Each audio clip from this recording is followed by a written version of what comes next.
윤석열 재판당일 윤석열을 응원하는 사람들이 대거 재판장에 모여들었습니다. 고작 7년이라는 초범 감형을 받았는데요. 영상으로 함께 보시죠. 언론 관련 정보 입장을 말합니다. 하여금 경호처 직원을 상대로 체포영장 및 추리영장의 집행에 대비한 직권남용 권리행사 방해로 다섯 번째 중은 원심 판결의 유죄 부분과 무죄 부분 중 호의 작성 공문서 행사의 점을 제외한 나머지 부분 이의무죄 부분을 포함하여 파기한다. 피고인을 징역 7년에 처한다. 원심 판결 유죄 부분 중 호의 작성 공문 행사의 점에 관한 검사의 형조를 기각한다. 원심 판결 유죄 부분 중 호의 작성 공문 행사의 점에 관한 검사의 형조 윤석열! 경로하고 화를 냈다 하는데, 만약에 제가 이거 가지고 화를 냈다면은 해병 수사단장한테 화낸 게 아니라 김기훈이한테 지적한 거예요. 해병 수사단은 권한도 없고요. 그리고 솔직히 해병대 안에 무슨 사고가 얼마나 일어난다고 해병 수사단이 정말 수사를 한다고 하더라도 수사 실력이 얼마나 된다고. 방문을 마치고 오자마자 바로 제가 아침에 갑니다, 거기에. 그래서 사고 현장을 제가 봤기 때문에 군에서도 관심을 가지고 보고를 했고, 국방부나 대통령 안보실에서도 제가 1등병, 2등병 사망 사고라도 사망 원인 또 향후 조치에 대해서 관심을 늘 가져왔기 때문에 대통령 보고를 한 거지, 통수권자가 여기에 관심 없으면 이거는 아침 안보실 보고 대상에 들어오는 게 아닙니다. 그럼 제가 이걸 가지고 왜 임기훈을 좀 나무랬습니다. 경로라는 거는 자기 생각이니까 그럴 수 있겠죠. 왜 나무랬느냐?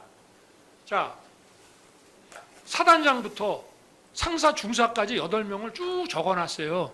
근데 제가 지금도 기억이 나는데, 수사는 경찰이 하는 겁니다. 그거는 이쪽에서 이첩을 몇 명을 하든지 말든지 그거는 경찰이 알아서 뺄 거 빼고 없어도 넣을 거 자기네가 넣으면 되는 건데, 제가 임기훈 비서관한테 물어봤습니다.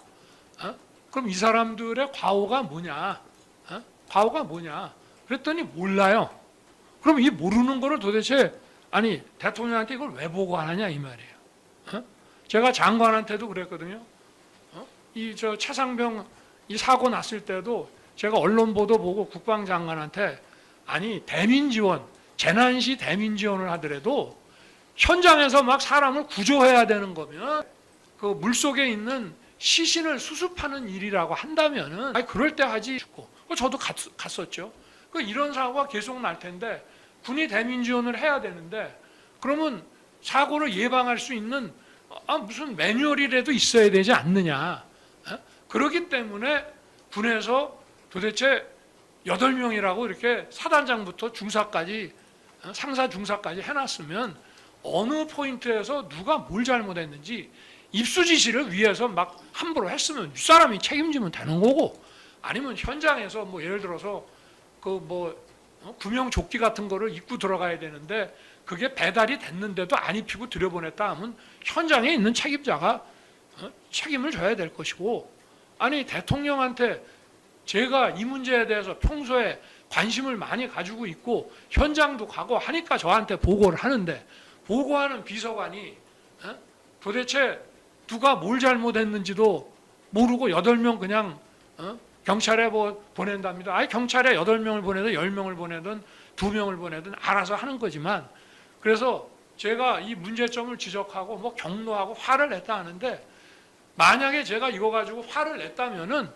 그거는 해병 수사단장한테 화낸 게 아니라 임기훈이한테 지적한 겁니다.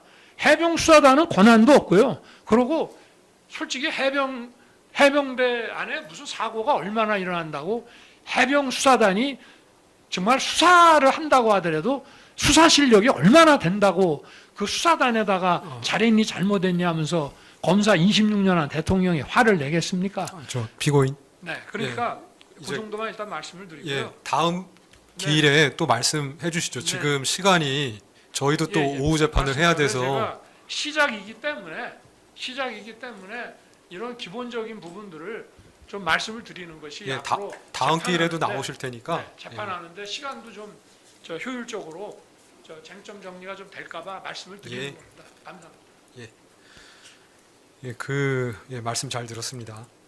다음 기일에 박정훈 증인하고 조태용 증인 비화폰 정보를 수사기관이 볼 수 없도록 교사하고 두 차례에 걸친 체포영장 등의 집행과 관련한 범행은 피고인에 대한 수사가 개시되자 이로 인한 법적 책임을 회피하기 위한 목적에서 이루어진 것으로서 그 죄질이 나쁘고 당시 피고인이 체포영장 등 집행지휘의 명분으로 삼았던 공수처의 수사권 및 영장 발부 법원의 관할권 등은 모두 이유 없으므로 피고인은 당시 아무런 정당한 이유 없이 체포영장 등 집행을 거부하기 위하여 이 사건 범행을 저질렀다고 볼 수밖에 없습니다. 설령 수사권 등의 의문이 있다 하더라도 법적 테두리 내에서 이를 해결해야 함에도 물리력을 동원하여 법원이 발부한 영장 집행을 저지하려 한 것은 법치주의 원칙에 비추어 허용될 수 없습니다. 특히 1차 체포영장 등 집행 저지와 관련하여 이는 자신의 영향력 하에 있는 경호처 소속 공무원들로 하여금 공수처 검사 등의 영장 집행에 관한 정당한 공무 집행을 방해하도록 한 것으로서 국가공무원인 경호처 소속 공무원들에게 위법한 지시를 하여 자신의 보호를 위한 사병과 같이 사용하려고 한 것일 뿐만 아니라 또 다른 국가공무원들인 공수처 검사들과 물리적 충돌을 야기할 우려까지 초래하는 등 범행의 동기 및 그 결과에 있어서 비난 가능성이 크다고 보아야 합니다. 피고인은 앞서 본 바와 같이 체포영장 등의 집행을 거부한 사유들을 포함하여 이 사건 범행 전체에 대하여 수사기관 이래 항소심에 이르기까지 같은 주장을 반복하며 자신의 책임을 회피하려고 하는 등 범행 후의 정황도 양형에 불리한 요소로 판단되어야 합니다. 특히 피고인은 이 사건 각 범행 당시 현직 대통령으로서 헌법을 준수하고 국가를 보위하며 국민의 자유와 권리를 증진을 위하여 노력해야 할 막중한 책임을 부담하였음에도 불구하고 이 사건 비상계엄 선포 이후 저지른 이 사건 범행으로 인하여 사회적 혼란을 더욱 가중시키는 등 대통령으로서의 책무를 저버린 것으로 볼 수밖에 없습니다. 이러한 점을 종합하면 피고인의 책임이 중하다고 볼 수밖에 없으므로 이에 상응하는 처벌이 불가피하다고 보입니다. 다음과 같이 선고합니다. 피고인 일어서십시오. 1심 판결의 유죄 부분과 무죄 부분 중 허위 작성 공문서 행사의 점을 제외한 나머지 부분, 이유 무죄 부분을 포함하여 파기한다. 피고인을 징역 7년에 처한다. 원심 판결 무죄 부분 중 허위 작성 공문서 행사의 점에 관한 검사의 항소를 기각한다. 오늘 선고한 판결에 불복이 있으면 오늘로부터 7일 안에 대법원에 상고할 수 있고 상고장은 이 법원에 제출해야 합니다. 구치소에 있는 동안은 구치소장에 제출하여도 됩니다. 이상 선고를 비상계엄이라는 헌법 파괴적 만행으로 대한민국을 혼돈에 빠뜨리고도 고작 7년이라니 사법부의 판결이 국민적 분노에 불길에 기름을 부은 꼴 아니겠습니까? 대통령의 권한을 영장 집행을 저지하고 공무원들을 사병처럼 불인 추악한 범죄 사실에 비하면 턱없이 가벼운 면죄부라는 비판이 쏟아지고야 말았습니다. 반성은커녕 궤변으로 책임을 회피하는 윤석열에게 내려진 이 솜방망이 처벌이 법치주의의 준엄함을 바로 세웠다고 보시는지 묻지 않을 수 없습니다.